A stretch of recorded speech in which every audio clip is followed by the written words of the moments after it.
शनिवार दिन विश्व पर्यटन दिवस अवसर में पुरी रेल स्टेशन सम्मुखें आश्वस्ति फाउंडेशन ट्रस्ट कर्मकर्ता माने पर्यटक मानक पुष्प दे खूब सुंदर और श्रृंखलित भाव यह दिवस को पालन करिसेंती।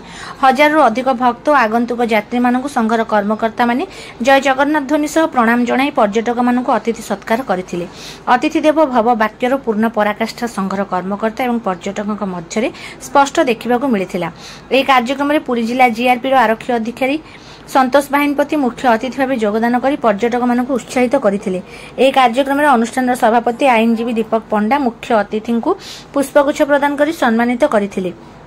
यापर संघर संपादिका गिरिजा मंजरी पंडा तत्वावधान में राजश्री कन्हर, मदन मोहन होता, राधाकांत दास, सत्यरंजन साहू, संघमित्रा पंडा, वैकुंठ महांती, रोशनी पाढ़ी, संयुक्ता प्रधान एवं अन्य सदस्य माने उपस्थित रही कार्यक्रम को साफल्यमंडित करथिले।